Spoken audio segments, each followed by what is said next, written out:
Good evening, all. Welcome to Learners Academy. Good Good evening, evening. sir. Good evening. Okay, Manya, turn on your video. Abhinav, turn on your video. Muskan, turn on your video. Ayushi and Chavi, turn on your video. Naman, Priyanshi हो गई।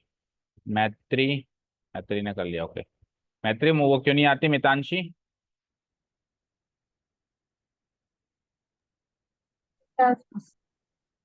क्या? सुबह तो वो इसलिए नहीं आती क्योंकि उठती नहीं। सुबह? अभी तो शाम हो रही है, अभी तो उठी हुई होगी। पता नहीं। पता नहीं, ऐसे कैसे फ्रेंड हुआ? मतलब फ्रेंडशिप टूट गई? फाइनली टूट गई मतलब? वैसे तो आई एम हैप्पी कि टूट गई, बट ऐसे मत करो। नहीं टूटी तो फिर पता करो। मुस्कान, अपना फोन हॉरिजॉन्टल मोड पे कर दो।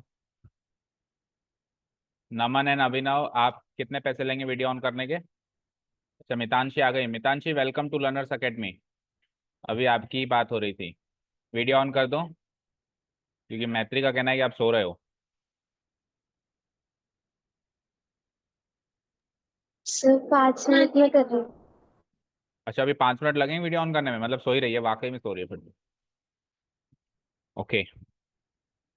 नमन and Abhinav and Manya and सक्षम, आप लोग कितने पैसे लेंगे वीडियो ऑन करने के? रिद्धि, रिद्धि वीडियो ऑन कर लो।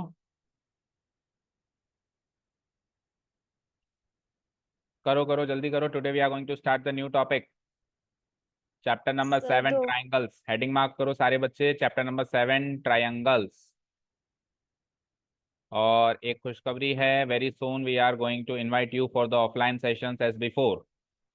और उसके साथ एक दुख खबरी भी है, जैसे ही आप आएंगे तो आपकी नोटबुक चेक होंगी ऑफ चैप्टर 6 जो भी ऑनलाइन में हुआ, वो आपकी नोटबुक में है या नहीं है। और उससे बड़ी एक दुख खबरी ये होगी कि आते ही टेस्ट भी होगा ऑफ चैप्टर नंबर 6। तो सुख और दुख साथ साथ चलते हैं।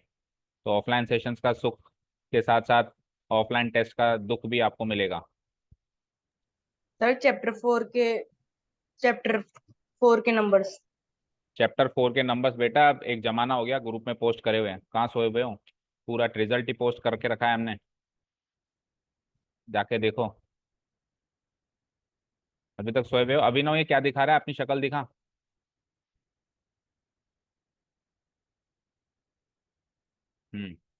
गलती से शायद तूने बैक कैमरा ऑन कर रखा है, फ्रंट कैमरा ऑन करो। रिद्धि, आपको अलग से इनविटेशन लेटर भेजें वीडियो ऑन करने के लिए? No sir. तो फिर ऑन करो। हम्म चलो, let's start today's class, chapter number 7 triangles. Chapter number 6 हमने अभी रिसेंटली खत्म किया है। अब उसका टेस्ट पेंडिंग है, पता है, बट अब टेस्ट के लिए हम हमारा टाइम नहीं वेस्ट करेंगे। जो भी हमको जितने भी दिन, अभी 2-3 दिन ऑनलाइन सेशंस और मिलते हैं, उसमें हम आगे कोर्स को बढ़ाएंगे। स्टॉप नहीं करेंगे कोर्स को, जितना भी हो सके, भले स्लो स्पीड में ही बढ़ता रहे, कुछ भी होता रहे, क्योंकि we all know that slow and steady wins the race, है ना? Slow and steady wins the race. तो स्लो चलेंगे बट स्टेडीली चलेंगे। स्टेडीली मतलब कंटिन्यूअसली चलेंगे, रुकेंगे नहीं। जैसा भी टाइम मिले, जो भी सिचुएशन हो, जैसी भी हो परिस्थिति, वैसी हो हमारी मनोस्थिति। ओके, एनीवेज, तो चैप्टर नंबर 7 ट्रायंगल से हेडिंग मार्क कर ली सबने? यस। सबने हेडिंग मार्क कर ली?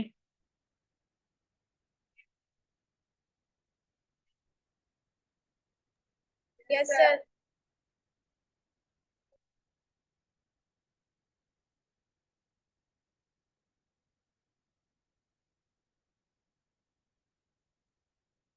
ओके। अब यहाँ पे सोचने वाली बात यह है कि you all are in class 9th this year. तो क्लास 9 तक आते आते ट्रायंगल्स कोई इतना डिफिकल्ट टॉप, मतलब ट्रायंगल्स कोई ऐसी चीज नहीं है जो आप लोग नहीं जानते। जानते हैं ना सारे लोग ट्रायंगल क्या होता है? बोलो, सब लोग जानते हैं कि नहीं जानते ट्रायंगल क्या होता है? या किसी को नहीं पता ट्रायंगल क्या होता है? Yes sir. सब जानते हैं ट्रायंगल क्या होता है।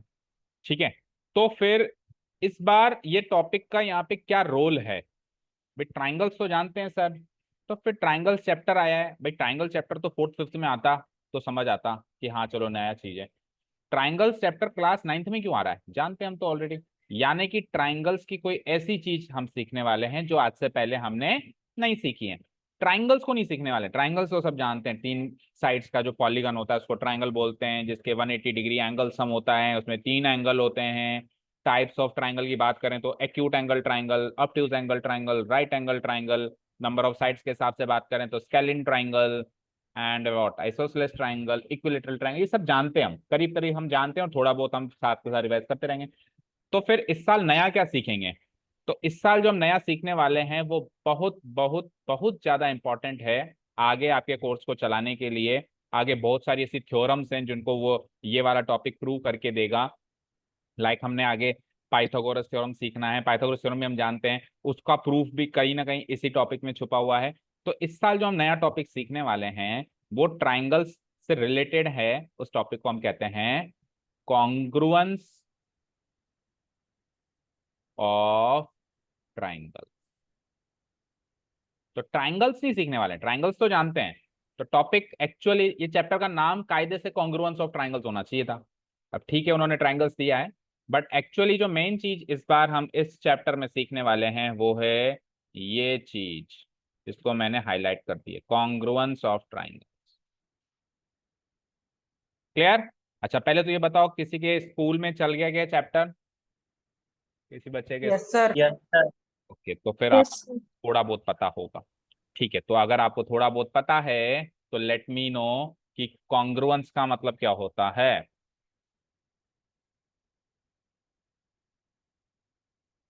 बोलो, चल चुका है तो पता होना चाहिए ना।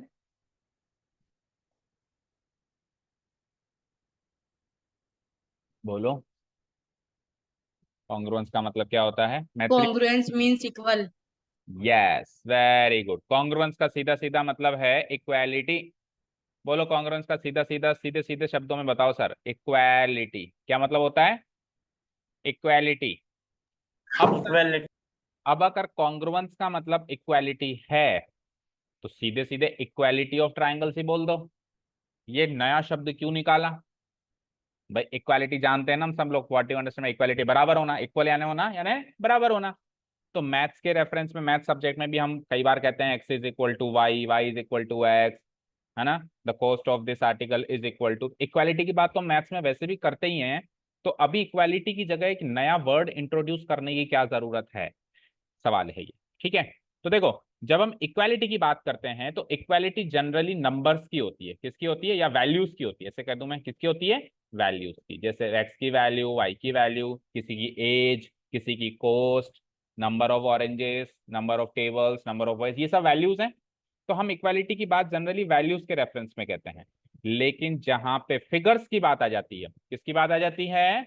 फिगर्स की बात आ जाती है, यानी ज्योमेट्रिक फिगर्स की बात आ जाती है। फिगर्स का मतलब वही ज्योमेट्रिक फिगर्स। तो ज्योमेट्रिक फिगर्स, दो फिगर्स ज्योमेट्रिकली बराबर है या नहीं है, इक्वल है या नहीं है, उसको हम कॉन्ग्रुएंट, इक्वालिटी वर्ड को रिमूव करके वहां पे जो वर्ड इंट्रोड्यूस होता है उसको हम बोलते हैं कॉन्ग्रुएंट है या नहीं। हम ऐसे नहीं बोलते कि इक्वल है या नहीं, हम क्या बोलते हैं? कॉन्ग्रुएंट है या नहीं है, बात बराबर है। वैल्यूज के केस में जो वर्ड इक्वल वर्ड जो काम करता है, फिगर्स के केस में वही काम कॉन्ग्रुएंट वर्ड करता है। बोलो समझ आया? बोलो। यस फॉर एग्जाम्पल एक छोटा सा बेसिक सा एग्जाम्पल लेता हूं। मान लो यहाँ पे है एक वैल्यू x और एक वैल्यू है y, और यहाँ पर है एक ट्राइंगल ABC और एक ट्राइंगल PQR। अब कहीं भी अगर मुझे x को y के बराबर लिखना है तो मैं कैसे लिखूंगा? x is equal to y, ऐसे लिखूंगा। और इसको रीड कैसे करूंगा? बोलो, x is equal to y, ऐसे रीड करूंगा। सिमिलरली ये ट्राइंगल भी तो इस ट्राइंगल के बराबर हो सकता है, मतलब फिगर्स भी तो बराबर हो सकते हैं ना।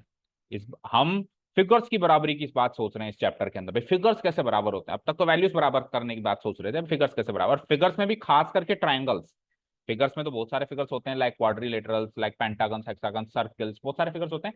हम इस चैप्टर में खास करके फिगर्स के अंदर भी कौन से फिगर की बात कर रहे हैं, ट्राइंगल की बात कर रहे हैं। तो बेसिकली बात करें तो दो ट्राइंगल एक दूसरे से बराबर कब होंगे, तो अगर ये दोनों ट्राइंगल एक दूसरे से बराबर हैं तो सबसे पहले तो उसका साइन याद करो। इक्वल होने का साइन क्या होगा, जैसे यहाँ पे इक्वल होने का साइन कैसे, दो डंडे, यहाँ पे हम क्या करेंगे, दो डंडे तो लगाएंगे, उसके ऊपर एक लहराता हुआ झंडा भी फहराएंगे। तो और Yes. इसको रीड कैसे करते हैं, इसको रीड कैसे करते हैं, इसको रीड ऐसे करेंगे, ट्रायंगल ए बी सी इस, इक्वल वर्ड नहीं यूज करेंगे, कौन सा वर्ड आएगा इसकी जगह बताओ, congruent, Congruent. Congruent to triangle P Q R. तो कॉन्ग्रुएंट का साइन ये होता है जो यहाँ पे बना हुआ है, वही इक्वल, देखो कॉन्ग्रुएंट का कहीं ना कहीं रिलेशन इक्वालिटी से तो है ही सही, तो इसका जो साइन होगा वो भी इक्वालिटी के साइन से थोड़ा बहुत मैच कर रहा है। तो इक्वल इक्वल करने के लिए इक्वल कर दिया, और क्योंकि ये फिगर है तो फिगर है तो एक फिगर बना दिया ऊपर, हो गया ये कॉन्ग्रुएंट वर्ड का साइन। बताइए समझ आया, यहां तक जो भी मैंने बात की वो समझ आई। Yes, Yes, sir. sir. So basically, we will talk about equality of triangles in this chapter and nothing else. बार बार हम एक ही चीज की बात करेंगे, दो ट्राइंगल इक्वल हैं या नहीं, ये तो पूछेगा वो, बताओ हैं या नहीं है, या खुद कहेगा कि हैं, कुछ और पूछ लेगा, या साबित करने के लिए कहेगा साबित करो दोनों ट्राइंगल इक्वल है। समझ गए, इस तरीके के क्वेश्चन से हम डील करेंगे इस पूरे के पूरे चैप्टर के अंदर। अब अगर हमको कंफ्यूजन सा हो रहा है तो हम बार बार कॉन्ग्रुएंट वर्ड अगर बोला नहीं जा रहा, या अभी नया है हमारे लिए वर्ड, तो हम इक्वल वर्ड भी बोल सकते हैं, कोई बड़ी बात नहीं है। ओरल लैंग्वेज में तो मतलब देसी भाषा, जैसे आप और हम बैठे हैं कौन सा एग्जाम दे रहे हैं, तो हम इक्वल वर्ड भी बोल सकते हैं कि ये ट्राइंगल इस ट्राइंगल के इक्वल है या नहीं, लेकिन एग्जामिनेशन पॉइंट ऑफ व्यू से वो इक्वल वर्ड को हमको रिप्लेस करना पड़ेगा किससे, कॉन्ग्रुएंट। तो धीरे धीरे अगर कॉन्ग्रुएंट वर्ड याद नहीं होता तो इक्वल वर्ड से शुरू करो, लेकिन धीरे धीरे फिर कोशिश करो उसको सब्स्टिट्यूट करते जाएं, हमारी लैंग्वेज में भी इसको सब्स्टिट्यूट करें। लैंग्वेज में सब्स्टिट्यूट करेंगे तो ही वो रिटन लैंग्वेज में सब्स्टिट्यूट होगी, अगर ओरल लैंग्वेज में सब्स्टिट्यूट करेंगे तो। ठीक है, बोलो चलें आगे मुद्दे पे आए। ये तो हो गया चैप्टर का इंट्रोडक्शन।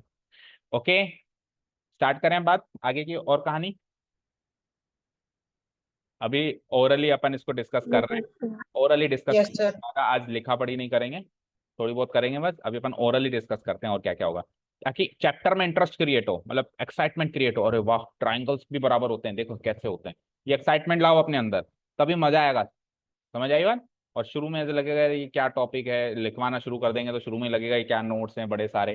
हाँ मानता हूं कि अब यहाँ से ज्योमेट्रिक सेशन फुल फेस में शुरू हो गया है, लाइंस एंड एंगल्स पहला चैप्टर था ज्योमेट्री का, अब बिल्कुल हम ज्योमेट्री के अंदर डुबकी लगा चुके हैं।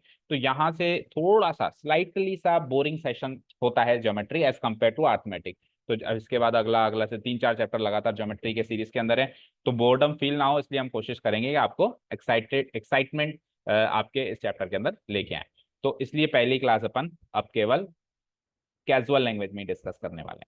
तो हमने बात करी कि दो ट्राइंगल इक्वल होते हैं, जैसे मैंने कहा ट्राइंगल एबीसी कॉन्ग्रुएंट है ट्राइंगल पीक्यूआर से, ट्राइंगल एबीसी कॉन्ग्रुएंट है ट्राइंगल पीक्यूआर से। अब सुनना ध्यान से, सर आपने ये तो कह दिया कि ट्राइंगल एबीसी ट्राइंगल पीक्यूआर के कॉन्ग्रुएंट है, या दूसरे वर्ड में क्या है, इक्वल है। पर अगर दो ट्राइंगल्स इक्वल या कॉन्ग्रुएंट हैं तो कैसे हैं। पहली चीज तो ये देखो बेटा, ज्योमेट्रिक फिगर्स जो होते हैं इन मैथमेटिक्स वो दो पैमानों पे नापे या तोले जाते हैं। एक होता है उनका शेप और एक होती है उनकी साइज। अब देखो इन जनरल बात करें, जैसे science as a science subject में लें, फिजिक्स में लें, या इन जनरल वर्ल्ड के अंदर अपने सराउंडिंग्स के हिसाब से देखें, तो फिगर्स के अंदर और क्वालिटीज भी हो सकती हैं, जैसे उनका कलर। अभी साइंटिफिक तौर पे देखें तो कलर भी होता है सर उसमें, टेम्परेचर भी होता है, बहुत सारी चीजें होती हैं, मेटल भी होता है, नॉन मेटल्स भी होते हैं। लेकिन मैथमेटिकल पॉइंट ऑफ व्यू से बात कर रहा हूँ, मैथमेटिक्स के अंदर फिगर्स की दो ही क्वालिटीज होती हैं, या दो ही पैमाने होते हैं जिन पे उनको नापा जाता है। कौन कौन से हैं वो दो पैमाने, shape and size, shape and size. जैसे मेरे पास एक ट्राइंगल है एबीसी, तो मैं इसकी दो बातें सोचूंगा कि ये ट्राइंगल एबीसी का शेप कैसा होगा, ये ट्राइंगल एबीसी की साइज क्या होगी। मैं कभी भी ये नहीं सोचूंगा ट्राइंगल एबीसी का कलर क्या होगा, मैं ये नहीं सोचूंगा ट्राइंगल एबीसी का टेम्परेचर क्या होगा, वो हम साइंस में जाके सोच लें तो बात अलग है, बाकी मैथ्स में नहीं सोचेंगे। ये चीज क्लियर है। तो अगर ये दोनों ट्राइंगल एक दूसरे से इक्वल या कॉन्ग्रुएंट हैं तो इसका मतलब इनका शेप एंड साइज दोनों ही एग्जैक्टली सेम है। समझ आया क्या, इसका शेप भी इससे मिलता है, इसकी साइज भी इससे मिलती है। बोलो समझ आया? इसका शेप भी इससे मिलता है और इसकी साइज भी इससे। दूसरे शब्दों में कहूं तो ये ट्राइंगल इस ट्राइंगल की एग्जैक्ट फोटोकॉपी है। एग्जैक्ट फोटोकॉपी है, बिल्कुल शेप भी मिलेगा, साइज भी मिलेगी। तो फिर फोटोकॉपी हुई या नहीं हुई, सोचो जरा। बोलो हो गई नहीं फोटोकॉपी? तो ये दोनों ट्राइंगल एक दूसरे यस सर। माने जाएंगे। अब शेप की बात करें, शेप की बात करें तो किसी भी फिगर, नॉट ओनली ट्राइंगल, किसी भी फिगर की शेप डिसाइड करता है उसके एंगल्स। अगर एंगल 60 डिग्री है तो शेप ऐसा जाएगा, एंगल 90 डिग्री है तो शेप ऐसा जाएगा। आप खुद सोचो ट्राइंगल की शेप कैसी है वो कौन डिसाइड करेगा? उसके एंगल्स। और ट्राइंगल की साइज कौन डिसाइड करेगा, सोच के बताओ। ट्राइंगल की साइज कौन डिसाइड करेगा भाई, इसकी साइज कैसी होगी वो कौन डिसाइड करेगा? मैंने कहा एक ट्राइंगल छोटी साइज का है, एक ट्राइंगल बड़ी साइज का है। तो छोटी साइज का ट्राइंगल बड़ी साइज के ट्राइंगल से कैसे अलग होगा? क्या चीज अलग होगी उसमें? मतलब साइज कैसे डिसाइड होती है किसी ट्राइंगल में, बोलो। Tell me. Purnima video on करो। Priyanshi, Riddhi, Monica video on करो। हाँ बोलो। शेप डिसाइड करने का काम तो एंगल्स करते हैं, साइज डिसाइड करने का काम कौन करता है? ट्राइंगल्स या किसी भी मैथमेटिकल फिगर्स में साइज डिसाइड करने का काम कौन करता है, बोलो। लेंथ ब्रेड करती है, बात मान ली आपकी। लेकिन ट्राइंगल के अंदर लेंथ ब्रेड नहीं होती, ट्राइंगल के अंदर क्या होती है? साइड्स। ट्राइंगल के अंदर क्या होती है, बोलो? साइड्स। यानी कि उसकी जो साइड्स हैं वो कितनी लंबी हैं, यानी लेंथ ऑफ साइड्स कह सकते हो आप, साइड्स की लंबाई, लेंथ ऑफ साइड्स। तो लेंथ ऑफ साइड्स या सिंपली साइड्स बोलते हैं, ये तो साइज को डिफाइन करती हैं, और एंगल्स जो है वो शेप को डिफाइन करते हैं। फॉर एग्जाम्पल चलो इधर देखो, देखो ध्यान से सुनना। ये एक ट्राइंगल है,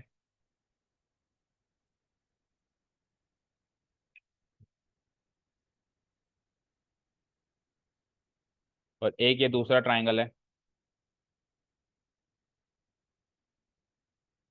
देखो अब मैंने फ्री हैंड से बनाया है तो एग्जैक्ट तो मैच नहीं करेगा, पर करीब करीब इसके एंगल्स एक ही है।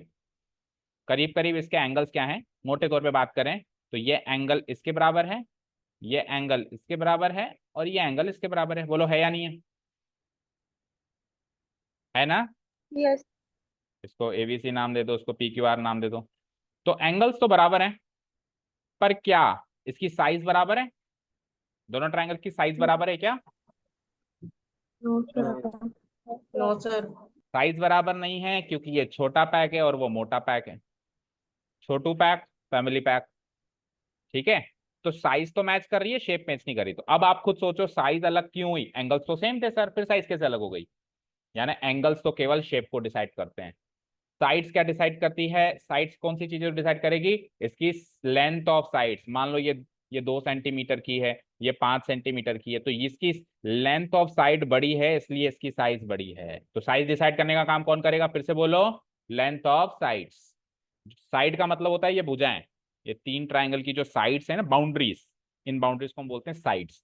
तो ये जो साइड्स हैं ये साइज को डिफाइन करती है, ये साइड्स को साइज को डिसाइड करती है। बोलो समझ आया क्या यहाँ तक?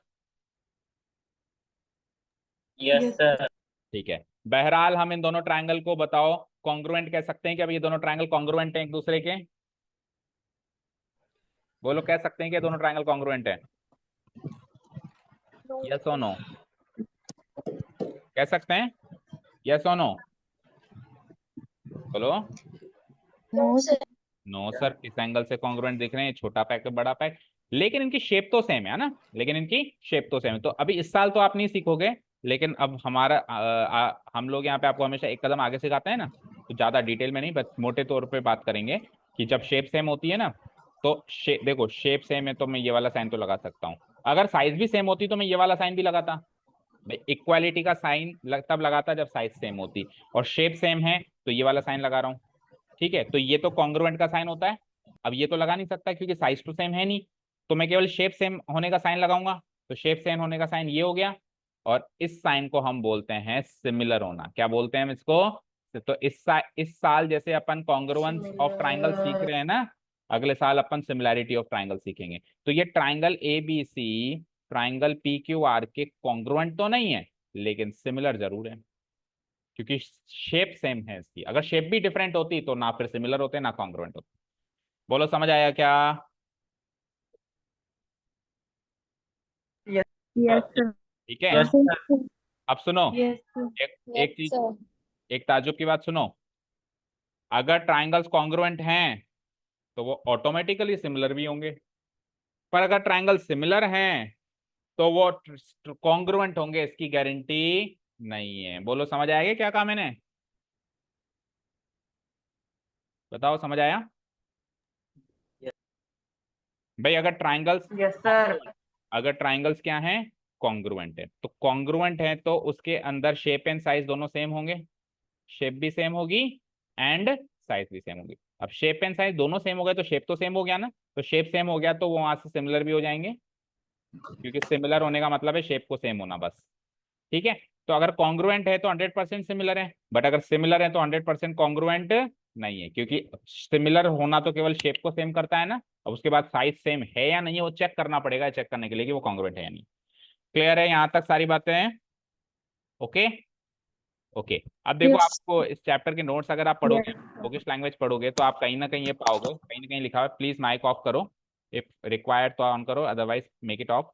हाँ, सो आप ये पाएंगे कि जब दो ट्राइंगल्स कॉन्ग्रुएंट होते हैं तो एक ट्राइंगल को दूसरे ट्राइंगल से कंप्लीटली ऐसे ओवरलैप किया जा सकता है, मतलब उसका थोड़ा सा भी हिस्सा दिखेगा नहीं कहीं से भी, कंप्लीटली उसको क्या करें, ऐसे छुपाया जा सकता है। जैसे चंद्रग्रहण लगता है ना, पूरा वो छुप जाता है पीछे। ठीक है, अपने दो पाम्स को देखो, आपने एक काम करो, अपने जो दो हाथ हैं उन दो हाथ को हम ऐसे ओवरलैप कर सकते हैं ना, कर सकते हैं, सारे लोग करके देखो, तो कर पा रहे हैं, दैट मीन्स हमारे दोनों हाथ एक दूसरे से कॉन्ग्रुएंट हैं, हमारे दोनों हाथ एक दूसरे से कॉन्ग्रुएंट। किसी के हैं क्या छोटे बड़े? चेक कर लेना, अगर मान लो थोड़ा सा भी हिस्सा दिख रहा है कहीं से भी, दैट मीन्स कॉन्ग्रुएंट नहीं है, फिर छोटे बड़े हैं, क्योंकि कॉन्ग्रुएंट का मतलब शेप भी सेम होना, साइज भी सेम होना। बोलो समझ आया? सक्षम बोलो क्या डाउट है? हैंड रेस किया आपने या गलती से हो गया? गलती से हो गया? Yes, okay, sir. Now will do one thing. देखो, मैं दो कॉन्ग्रुएंट ट्राइंगल्स बना रहा हूँ आपके सामने, एंड वी विल सी कि ये एक दूसरे को ओवरलैप करते हैं कि नहीं करते हैं। लेट से ये एक ट्राइंगल है, ये ट्राइंगल बना दिया हमने। Now control C control V, मतलब कॉपी एंड पेस्ट। मैं इसकी एक फोटोकॉपी रेडी करता हूँ, control C and control V. तो ये दूसरा ट्राइंगल, सो देखो ये दोनों ट्राइंगल एक दूसरे से क्या माने जाएंगे? कॉन्ग्रुएंट माने जाएंगे। क्या माने जाएंगे? बोलो क्या माने जाएंगे? कॉन्ग्रुएंट माने जाएंगे। क्यों? Congruent. क्योंकि ये एक दूसरे की फोटोकॉपी है। ठीक है, अब मैं चेक करता हूँ, लेट्स से ये ट्राइंगल एबीसी है और ये ट्राइंगल पीक्यूआर है, तो मैं चेक करता हूँ कि ये दोनों ट्राइंगल एक दूसरे को ओवरलैप करते हैं कि नहीं करते हैं, जैसे हमारे हाथ कर रहे हैं। चेक करें, लेट्स सी। तो ये ट्राइंगल को सेलेक्ट किया मैंने, देखो इसको मैं इसके पीछे इसके ऊपर लगाने की कोशिश करता हूँ, तो देखता हूँ मैं कि इसको पूरा ओवरलैप कर रहे हैं कि नहीं कर। देखो ध्यान से, एक ही ट्राइंगल दिख रहा है ना, दो से एक हो गए। बताओ, ऐसा लग रहा है इसकी आत्मा इसमें घुस गई, राइट? तो ऐसा फील हो रहा है ना? कहीं से भी कोई सा भी कोना दिखाई दे रहा है क्या? बताओ, No, sir. बोलो मैत्री, बोलो मैत्री, आवाज नहीं आ रही आपकी। हम्म, सुहानी सब,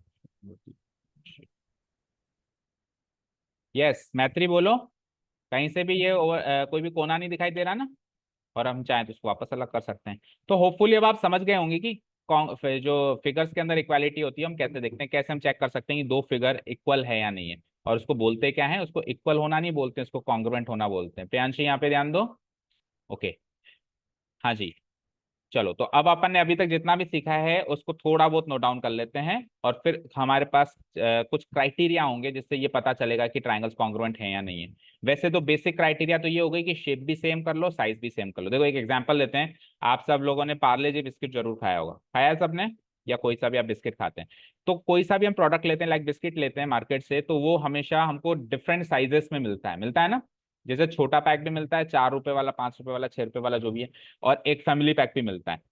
ठीक है, तो आपने देखा है उसकी शेप तो सेम होती है, इवन वो जो छोटी लड़की है वो पार्ले जी में, वो भी सेम टू सेम शेप की है, बस साइज डिफरेंट है कि नहीं है बताओ, बोलो।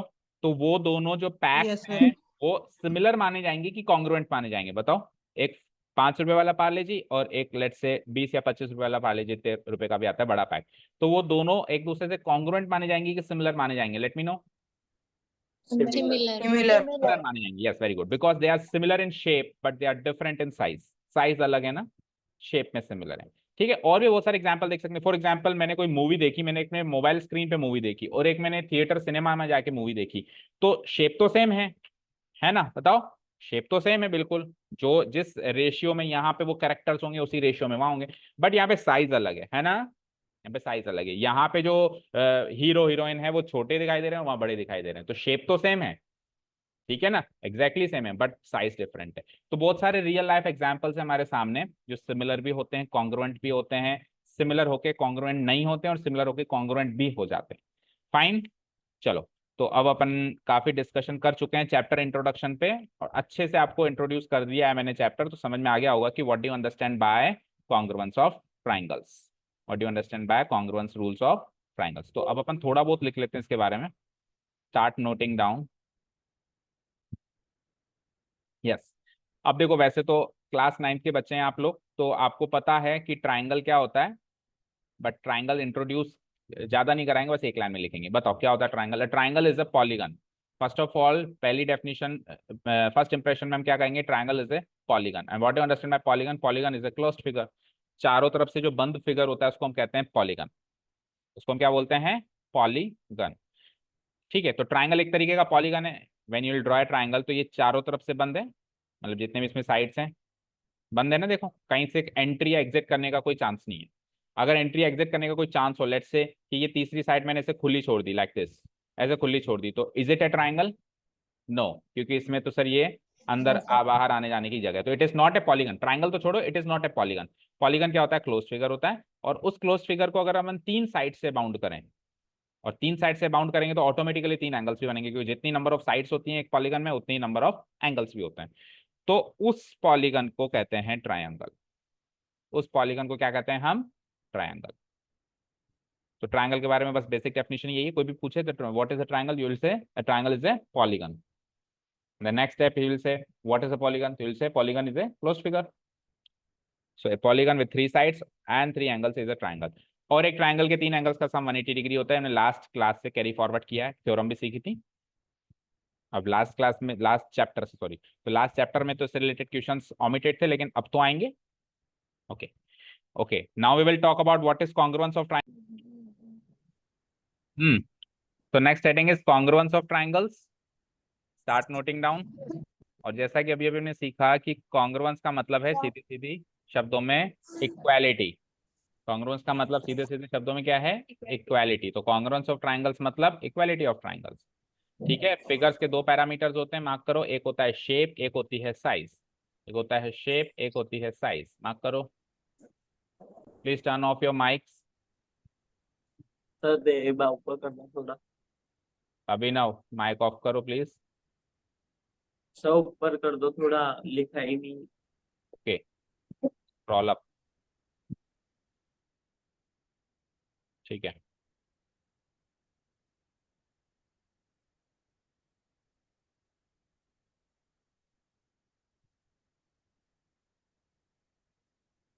एंड वीडियो ऑन कर लो अपने अपने।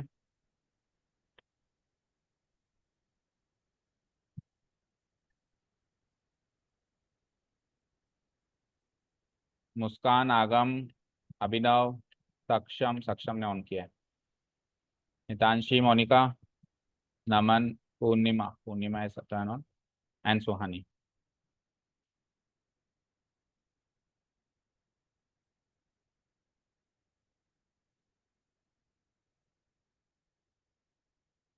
ओके, हो गया नोट, कर दें scroll down. Yes sir. Okay, so figures, any geometrical figure or mathematical figure has only 2 parameters, one is shape and the other is size। उसका कोई कलर, टेम्परेचर ऐसे पैरामीटर्स मैथ्स में नहीं होते और साइंस में होते हैं, तो we will not talk about that, we will talk about only their shape and size. ठीक है, सो टू और मोर फिगर्स आर कॉन्ग्रुएंट। अब देखो यहाँ पे फिगर्स की बात हो रही है, चेक करो, क्योंकि ट्राइंगल्स की कॉन्ग्रुएंसी की बात तो तब समझ में आएगी जब फिगर्स की समझ में आएगी। तो ट्राइंगल्स ऑब्वियसली चैप्टर ट्राइंगल्स के बारे में, ज्यादा डेप्थ में हम ट्राइंगल्स की कॉन्ग्रुएंसी के बारे में बात करेंगे, लेकिन अभी कॉन्ग्रुएंस को समझ रहे हैं ना, मतलब कॉन्ग्रुएंस क्या होता है उसको इंट्रोड्यूस कर रहे हैं, तो वहां पे हम फिगर्स की बात करेंगे, फिर अब नेक्स्ट स्टेप में हम फिर उसमें ट्राइंगल्स में चले जाएंगे, ठीक है। सो दो या दो से ज्यादा, अच्छा कोई भी कॉन्ग्रुएंट है या नहीं है, इसके लिए मिनिमम दो फिगर्स तो चाहिए भाई। बराबरी के लिए दो पार्टीज तो चाहिए चेक करने के लिए कि दो पार्टीज बराबर है या नहीं है। अगर एक ही ट्रायंगल बना दूं, कह दूं ये कॉन्ग्रुएंट है, तो किससे चेक करोगे फिर? तो कम से कम मिनिमम कितने चाहिए? दो, और मोर दो से ज्यादा भी हो सकते हैं, तीन चार पांच, any one, any number. So two और more figures are congruent, bracket में देखो लिख दिया हमने इक्वल। तो फिगर्स की इक्वालिटी कैसे चेक की जाती है? If their shape and size both are same, their shape and size both are same. लिख लिया?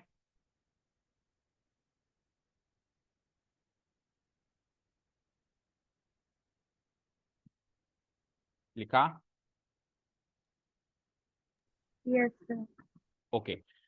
सो कॉन्सिक्वेंटली अगर हमने फिगर्स की कॉन्ग्रुएंस के बारे में सीख लिया, कॉन्ग्रुएंसी के बारे में सीख लिया, कई बच्चे कहते हैं कॉन्ग्रुएंसी, कई कहते हैं कॉन्ग्रुएंस, एक ही बात है।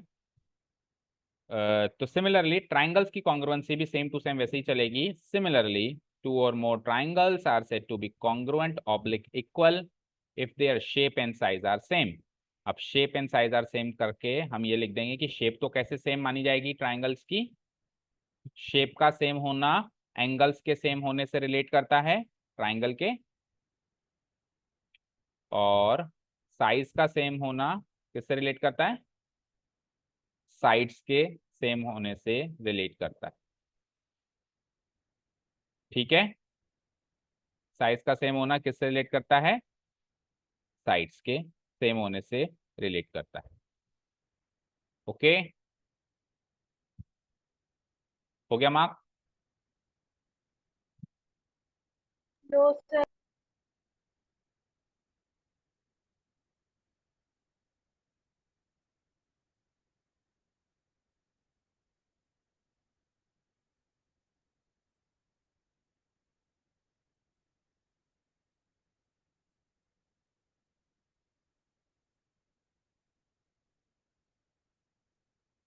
हो गया mark?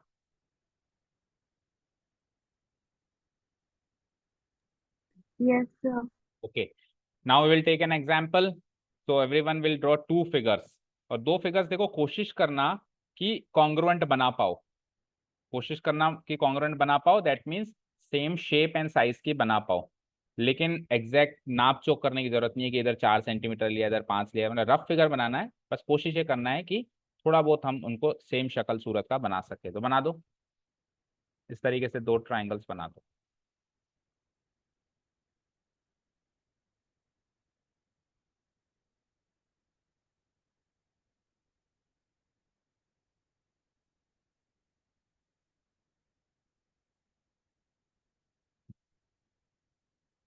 triangle ABC and the another one is triangle PQR.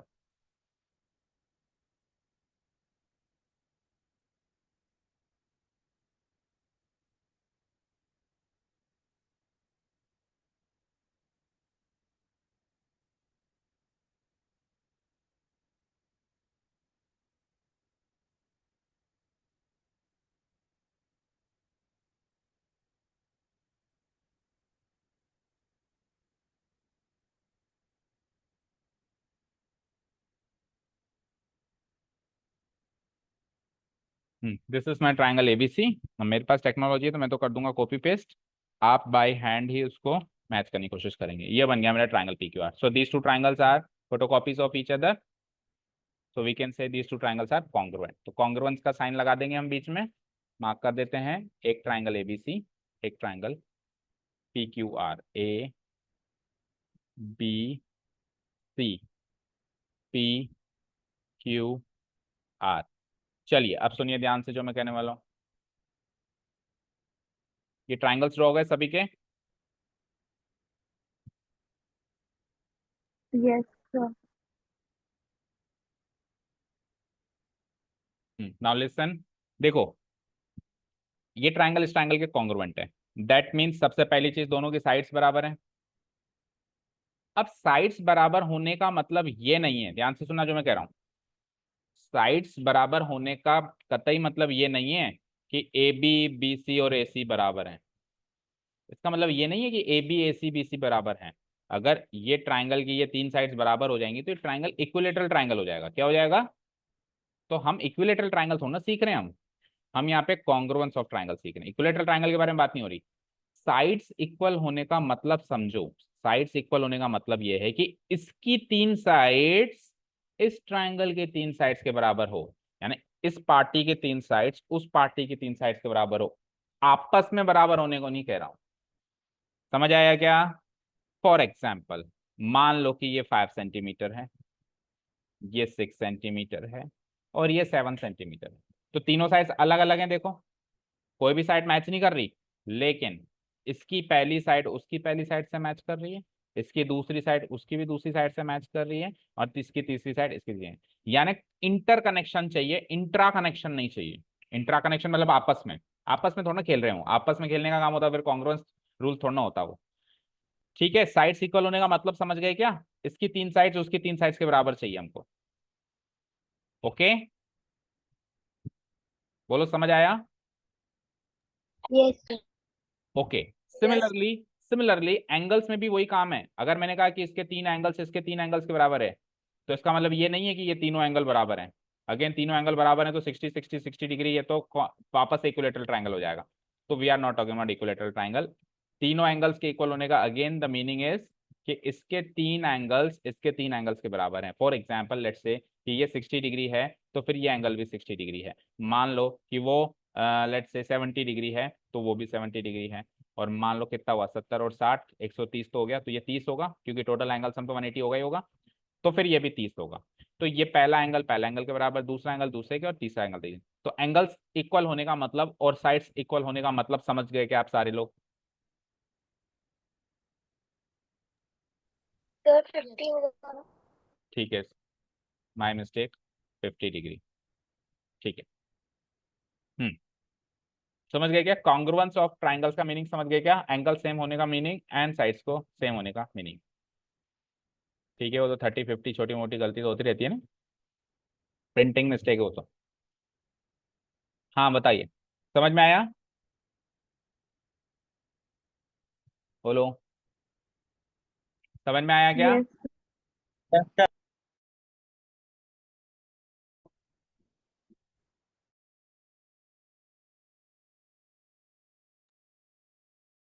ठीक है, अब सुनिए, अगर इसकी तीन साइड्स के बराबर हैं तो मुझे कैसे पता चलेगा?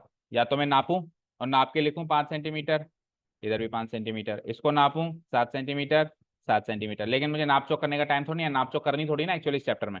तो फिर कैसे पता चलेगा इसकी तीन साइड, मतलब इस फिगर के अंदर कहाँ पता चल रहा है कि ये इसके बराबर है? केवल ऐसे थोड़ा होगा कि सर लग रहा है। तो इक्वालिटी हम शो कैसे करते हैं साइड्स में, ध्यान से सुनना। अगर मुझे पता करना हो कि मुझे ऐसा डिनोट करना हो, ऐसा प्रेजेंट करना हो, रिप्रेजेंट करना हो कि साइड ए बी और साइड पी क्यू बराबर है, तो मैं कैसे प्रेजेंट करूंगा? मैं साइड ए बी और साइड पी क्यू के ऊपर एक निशानी लगाऊंगा जो सेम होनी चाहिए। तो साइड ए बी के ऊपर मैंने एक सिंगल डैश लगा दिया, तो वही सिंगल डैश अगर मैं पी क्यू में भी लगा दूं तो इससे ये जाहिर हो रहा है कि ए बी पी क्यू के बराबर है। बोलो समझ आया? सेम सेम निशानी लगाने का मतलब होता है इक्वल होना। समझ आ गया क्या? बोलो। यस। अब मुझे क्या yes, sir. अब मुझे क्या जाहिर करना है कि यस। बीसी और क्यू आर भी बराबर है। तो बीसी और क्यू आर कैसे बराबर होगा? अब अगर मैं इस पे भी सिंगल सिंगल डैश लगा दूं तो इसका मतलब तो ये हो गया कि A B B C P Q Q R चारों ही बराबर हो गई। पर मुझे ये थोड़ा ना शो करना है कि चारों बराबर है। तो मैं थोड़ी निशानी बदल दूंगा, डबल डैश डबल डैश। अब क्या जाहिर हो रहा है कि बी सी क्यू आर के बराबर है। बोलो समझ आया? बोलो।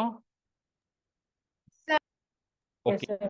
सिमिलरली तीसरी साइड भी तीसरी साइड के बराबर है तो उसकी निशानी भी बदलनी पड़ेगी, तो triple dash and triple dash.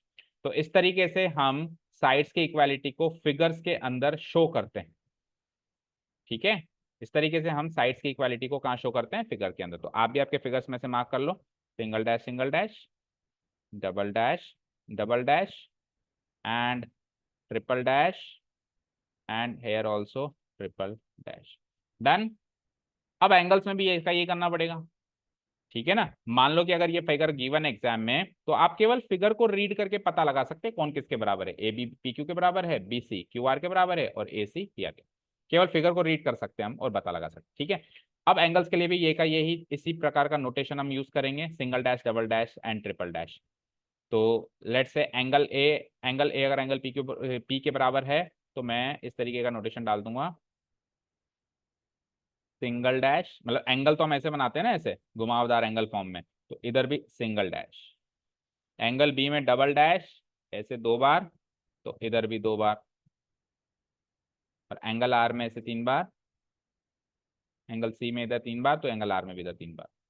तो अब केवल और केवल इस फिगर में ये डैश नोटेशन ही रीड करके मैं बता सकता हूँ कि कौन सी साइड किस साइड के बराबर है। तो ये सब नोट कर लिया आपने फिगर के अंदर, बताओ। Yes sir. कर लो जिन्होंने नहीं किया, जल्दी से कर लिया। सर थोड़ा सा ऊपर कर दो ना, मैं ज्वाइन ले। अभी इससे ऊपर कर दें ये, तो इसके बाद तो काफी देर से हम तो इसी स्क्रीन में हैं, कहाँ अटक गया। अब वीडियो से करना। हो गया है नोट डाउन सभी का? Yes. ओके, अब Yes. नीचे लिखना स्टार्ट करो।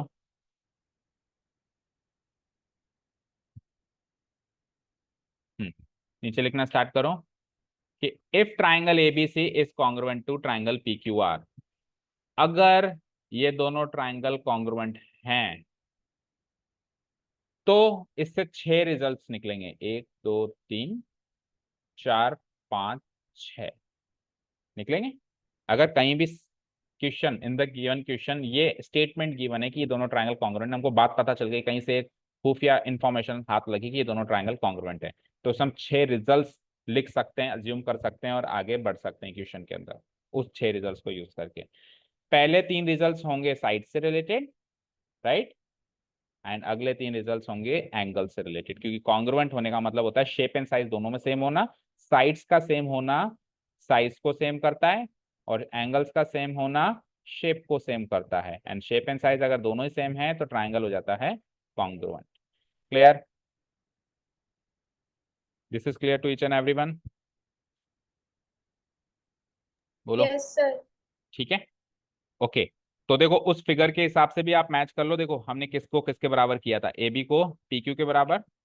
देन कब लगाते हैं? देन तब लगाते हैं जब रिजल्ट्स लिख रहे हैं। और इफ कब लगाते हैं? जब कंडीशन यानी कि गिवन पॉइंट्स लिख रहे हो। तो ये तो है गिवन पॉइंट्स, अगर ये गिवन है तो ये सारे रिजल्ट्स हैं। ओके, तो देखो ए बी पी क्यू के बराबर, A B is equal to P Q. B C Q R के बराबर, B C equal to Q R. A C P R के बराबर, A C equal to P R. और angle की बात करें तो एंगल ए एंगल पी के बराबर, एंगल बी एंगल क्यू के बराबर, एंगल सी एंगल आर के बराबर। ये सब लिख दिया क्या सबने? 6 रिजल्ट्स लिख दिए क्या? Yes, sir. ठीक है, तो नीचे वाले स्टेटमेंट लिखो एक बार। thus we can say that thus we can say that 2 or more triangles are congruent if their corresponding sides and corresponding angles are equal. If their corresponding sides and corresponding angles are equal.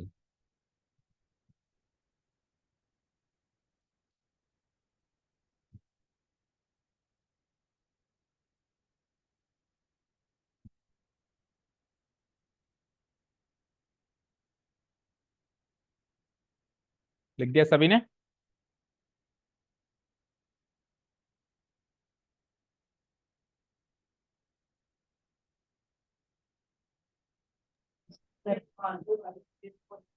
Yes. Okay, अब इस statement में बहुत एक गहरी बात छुपी हुई है।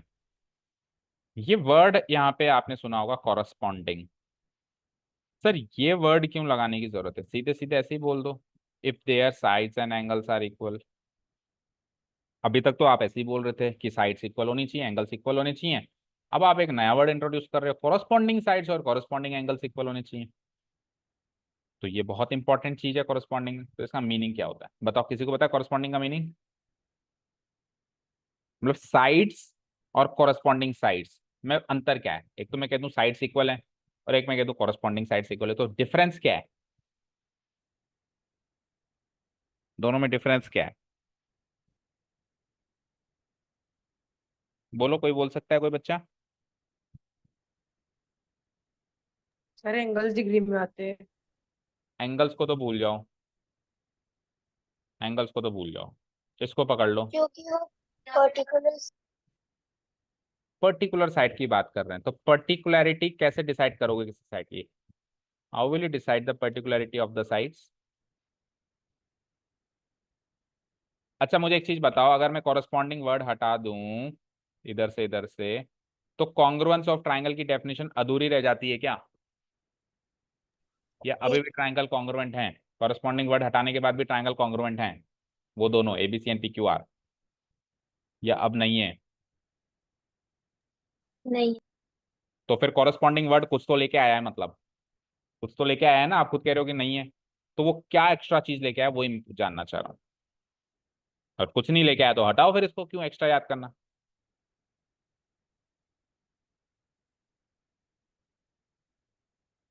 बोलो, स्कूल में हो गया ना चैप्टर, तो कुछ तो सीखा होगा कॉरस्पॉन्डिंग वर्ड का मीनिंग, या मीनिंग छोड़ो, उसका क्या रोल है इस डेफिनेशन में। देखो, कॉरस्पॉन्डिंग का मतलब होता है in same respect, in same respect. Corresponding को आप रेस्पेक्टिव भी बोल सकते हो, रेस्पेक्टिव साइड्स, रेस्पेक्टिवली लगाते थे ना अपन, तो वही सेम चीज है, in same respect. In same respect का मतलब, फॉर एग्जाम्पल, अब आप ऊपर आओ, ये लिख तो लिया ना सबने यहाँ तक? अब मैं बहुत इंपॉर्टेंट चीज बताने वाला हूँ, इसलिए सब लोग ध्यान से सुनिएगा। आज की क्लास की सबसे इंपॉर्टेंट चीज अभी बताने वाला हूँ मैं। ये लिख लिया सबने? तो एक बार मैं ऊपर चल रहा हूँ जहाँ पे हमने वो रिजल्ट्स लिखे हुए हैं। एक क्राइटेरिया हम कल करेंगे, बस लास्ट आ गया आज की क्लास का, बट लास्ट में जाते जाते बहुत इंपॉर्टेंट चीज है, ध्यान से सुनिएगा। देखो इधर स्क्रीन पे, देखो इधर, इस ट्राइंगल एबीसी की तीन sides A B B C A C है, यस और नो? रिप्लाई करते जाओ, यस और नो। यस। Yes sir. इस ट्राइंगल पी क्यू आर की भी तीन sides P Q Q R और पी आर है, यस और no? Yes yes sir. Sir. अब अगर मैं यस कहूँ सर। ना, अब अगर मैं कहूँ ना देयर साइड्स आर इक्वल, अगर मैं कह दूं देयर साइड्स आर इक्वल, मतलब इस ट्राइंगल की साइड्स इस ट्राइंगल की साइड्स के इक्वल हैं, अगर मैं ये स्टेटमेंट लिखता हूं, तो कोई भी किसी के इक्वल हो सकता है, मतलब ए बी क्यू आर के इक्वल भी हो सकता है, बी सी क्यू आर के, ए सी क्यू आर के, ए बी पी आर के, बी सी पी आर के, ए सी पी क्यू के, कोई किसी के भी इक्वल हो सकता है। लेकिन अगर मैंने कह दिया ना कॉरस्पॉन्डिंग साइड्स आर इक्वल, तो ना, अगर मैंने कह दिया ना कॉरस्पॉन्डिंग साइड्स आर इक्वल, तो अब कोई किसी के भी इक्वल नहीं हो सकता, जो सेम रेस्पेक्ट में बैठा है उसी के इक्वल होगा। और सेम रेस्पेक्ट में बैठा है इसका पता कैसे चलेगा? इस ट्राइंगल के नोटेशन से। देखो, साइड ए बी ट्राइंगल के पहले और दूसरे लेटर से बनती है, तो इधर भी पहले और दूसरे लेटर से जो साइड बनती है ए बी, उसी के इक्वल होगी, किसी और के इक्वल नहीं हो सकती। अब समझ में आ गया कि कॉरस्पॉन्डिंग वर्ड के मायने या इंपॉर्टेंस? बोलो। Yes sir. Yes sir. Yes sir. अगर मैंने यस। कहा बीसी साइड इक्वल है, तो बीसी साइड इस ट्राइंगल के नोटेशन में दूसरे और तीसरे लेटर से बनती है, तो उधर भी दूसरे और तीसरे लेटर से कौन बनता है? Q R. तो बीसी बिल्कुल कंपलसरी रूप से क्यू आर के ही इक्वल चाहिए, ऐसे नहीं कि बीसी को पीक्यू के इक्वल कर दिया, तो फिर ट्राइंगल कॉन्ग्रुएंट नहीं माने जाएंगे, क्योंकि साइड्स का इक्वल होना पर्याप्त नहीं है, सफिशिएंट नहीं है, कॉरस्पॉन्डिंग साइड्स का इक्वल होना सफिशिएंट है। ठीक है। सिमिलरली साइड ए सी की बात कर दें, तो साइड ए सी जो है इस ट्राइंगल नोटेशन के पहले और तीसरे लेटर से बनती है, तो फिर इधर भी पहले और तीसरे लेटर से कौन सी साइड बनी? P R. तो ए सी को पी आर के इक्वल ही रखना पड़ेगा, चाहे जो हो जाए, तभी ट्राइंगल कॉन्ग्रुएंट होंगे। क्लियर है क्या कॉरस्पॉन्डिंग साइड्स इक्वल का मतलब? Yes sir. सिमिलरली अगर मैंने लिखा देयर एंगल्स आर इक्वल, तो देयर एंगल्स आर इक्वल लिखना सफिशिएंट नहीं है ट्राइंगल को कॉन्ग्रुएंट बनाने के लिए, क्योंकि देयर एंगल्स आर इक्वल मतलब इसके तीन एंगल इसके तीन एंगल के बराबर हैं, तो फिर तो अगेन कोई भी किसी के बराबर है। इसके तीन angle, angle A angle B angle C होगा, इसके तीन angle, angle P angle Q R R होगा, तो फिर तो कोई भी किसी के बराबर, ये इसके हो जाए, ये इसके हो जाए, ये इसके हो जाए, बट उससे ट्राइंगल कॉन्ग्रुएंट नहीं होगा। ट्राइंगल कॉन्ग्रुएंट कब होगा? जब एंगल्स इक्वल नहीं होंगे, कॉरस्पॉन्डिंग एंगल्स इक्वल होंगे। मतलब ट्राइंगल कॉन्ग्रुएंट ट्राइंगल्स के कॉरस्पॉन्डिंग पार्ट्स इक्वल होते हैं। कॉन्ग्रुएंट ट्राइंगल्स के कौन से पार्ट्स इक्वल होते हैं? Corresponding parts. और कॉरस्पॉन्डिंग पार्ट्स में दो चीजें आती हैं, कॉरस्पॉन्डिंग साइड्स, कॉरस्पॉन्डिंग एंगल्स। आपने सुना होगा, अभी बुक में स्कूल में चल रहा है तो corresponding parts of congruent triangle, CPCT. ये नोटेशन सुना होगा ना आपने, CPCT, corresponding parts of congruent triangles, Yes. है ना। ये नोटेशन हम हर दूसरे सवाल में लिखेंगे, तो बार बार बड़ा लिखना पड़ेगा ना, तो हम शॉर्ट में लिखेंगे बाय सीपीसीटी। हम शॉर्ट में पता है क्या लिखेंगे? By CPCT. वैसे तो शॉर्टकट यूज करना एनसीईआरटी अलाउ नहीं करती, बट इस बार एनसीईआरटी हम पे मेहरबान है और उसने हमको शॉर्टकट लिखना भी अलाउ किया है। देखो दिखाता हूं आपको मैं, केवल इसी चैप्टर में ये शॉर्टकट लिखना अलाउड है, बाकी हम कहीं भी शॉर्टकट्स नहीं लिखते, हमको पूरा लिखना पड़ता है। देखो, note that in congruent triangles, read out कर पा रहे हो सारे बच्चे बुक के अंदर? बोलो, ये लो। हाँ देखो, note that in congruent triangles corresponding parts are equal, so we write in short CPCT for corresponding parts of congruent triangles। जब भी हम कोई थ्योरम या कोई क्वेश्चन सॉल्व कर रहे हैं और उस समय हमने कॉन्ग्रुएंट ट्राइंगल्स गिवन है और कॉन्ग्रुएंट ट्राइंगल्स गिवन है तो हमने उसकी साइड्स इक्वल कर दी एज अ रिजल्ट, या एंगल्स इक्वल कर दिए एज अ रिजल्ट, उसका रीजन हम क्या डालेंगे भाई, क्यों इक्वल कर दिया आपने? By CPCT, by corresponding parts of congruent triangles. Clear है? Yes, sir. ठीक है, तो अब यस सर। कॉरस्पॉन्डिंग एंगल्स का डिसीजन कैसे लेंगे हम? ट्राइंगल नोटेशन का पहला लेटर पहले लेटर से मैच करेगा, दूसरा लेटर दूसरे लेटर से मैच करेगा, तीसरा लेटर तीसरे लेटर से मैच करेगा।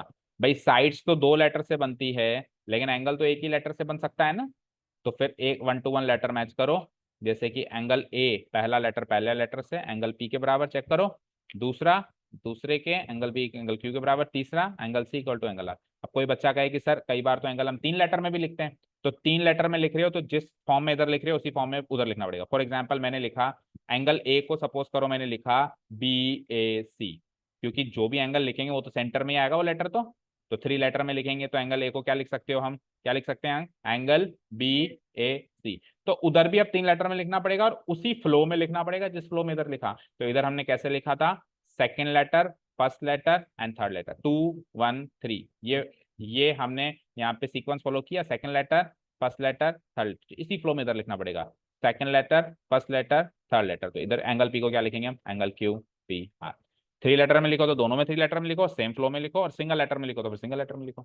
और कब सिंगल लेटर में लिखना सही होता है, कब 3 लेटर में, इसका जिक्र हम पिछले चैप्टर में कर चुके हैं। अगर एक वर्टेक्स पे एक ही एंगल बनता है तो सिंगल लेटर काफी है लिखना, लेकिन अगर एक से ज्यादा एंगल बनते हैं तो फिर 3 लेटर में लिखना हमारी मजबूरी भी होती है। बताइए सारी बातें समझ में आ गई क्या अभी तक की? Yes. ओके, चलिए, तो ये हमारा कॉन्ग्रुएंस ऑफ ट्राइंगल्स का इंट्रोडक्शन यहाँ पे खत्म होता है। और कल अपन पहली एक्सरसाइज का अभी चैप्टर इंट्रोडक्शन हुआ है ओनली, कल अपन पहली एक्सरसाइज का इंट्रोडक्शन करेंगे। और इंट्रोडक्शन क्या करेंगे, मोटे तौर पे बता देता हूँ। सर आपने कहा कि ये दोनों ट्राइंगल अगर कॉन्ग्रुएंट हैं तो उससे ये 6 रिजल्ट्स मिलते हैं, यस और नो? यस और नो? यस और नो? तो ये रिजल्ट्स हैं और ये गिवन है। तो अगर अगर मुझे अगर मुझे ये बात गिवन है तो उससे मैं 6 रिजल्ट्स निकाल सकता हूं, लेकिन अगर मुझे ये बात साबित करनी है, अगर मुझे ये बात साबित करनी है कि ये ट्रायंगल इसके कॉन्ग्रुएंट है, तो क्या मुझे 6 ये जो रिजल्ट्स हैं ये साबित करने पड़ेंगे? बोलो, सोचो। तो जवाब है यस। जवाब है नो, जवाब है नो। ठीक है, No. अगर ट्राइंगल कॉन्ग्रुएंट गिवन है तो रिजल्ट 6 हैं, लेकिन ट्राइंगल को कॉन्ग्रुएंट बनाने के लिए इन 6 को इक्वल करना जरूरी नहीं है कि 3 एंगल्स को 3 एंगल्स के इक्वल करो 3 साइड, तब जाके वो कॉन्ग्रुएंट होंगे। तो हमको इनमें से कोई 3 चीजें पिक करनी होती हैं। वो कौन सी 3 चीजें होती हैं? साइड्स पिक करनी होती हैं या एंगल्स पिक करने होते हैं, इसके बारे में हम कल सीखेंगे। और उसको हम बोलते हैं criteria for congruent of triangles. मतलब ट्राइंगल को कॉन्ग्रुएंट करने के क्या क्राइटेरिया हैं? क्राइटेरिया बोले तो मापदंड यानी रिक्वायरमेंट, क्या रिक्वायरमेंट्स हैं ट्राइंगल्स को कॉन्ग्रुएंट करने की, ये हम कल स्टार्ट करेंगे। टोटल हमारे कोर्स में 5 क्राइटेरिया अपने को सीखने हैं। ठीक है, SSS, SAS, ASA, AAS and RHS. RHS। Side side side congruence rule, side angle side congruence rule, angle side angle congruence rule, angle angle side congruence rule, right angle hypotenuse side congruence rule. तो ये इसके बारे में हम कल सीखेंगे, और कल अगर टाइम पे खत्म हो जाएगा तो कल ही हम पहली एक्सरसाइज भी स्टार्ट कर देंगे। ओके, ठीक है, आज का सारा समझ आया? बोलो। Yes sir. ओके चलो तो लीव करते हैं, आज के लिए काफी है। Okay, thank you so much for listening to us, have a nice day, keep learning and bye, you can leave.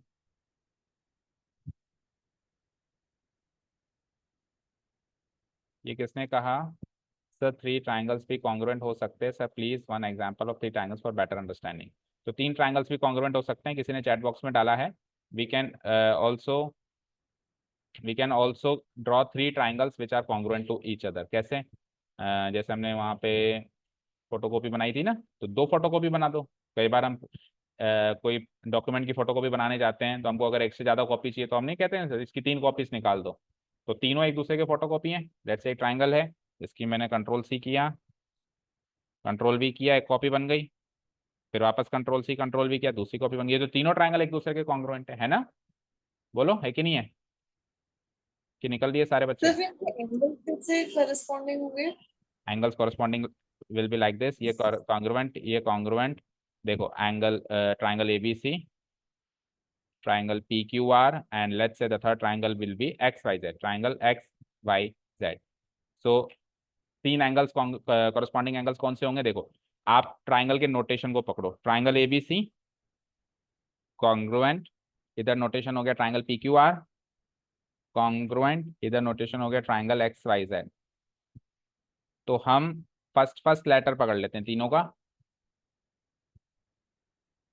हम फर्स्ट लेटर पकड़ लेते हैं तीनों का।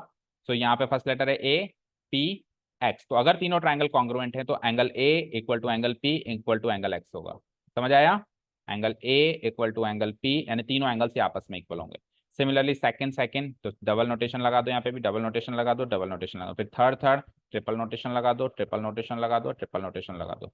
सिमिलरली साइड्स भी वैसे इक्वल होंगी। जैसे पहले 2 लेटर से जो साइड बनेगी वो AB है, तो पहले 2 लेटर से वो यहाँ साइड बनेगी वो PQ है, पहले 2 लेटर से यहाँ पे साइड बनेंगे XY। So AB equal to PQ equal to XY। Similarly BC equal to QR equal to YZ, and similarly AC equal to PR equal to XY। So hopefully it is clear to you, the one who has raised this query. Okay, चलो तो leave करें फिर, काफी आज के लिए। Okay, let us see. Thank you so much for listening to us. Have a nice day. Keep learning. Bye bye. Good night.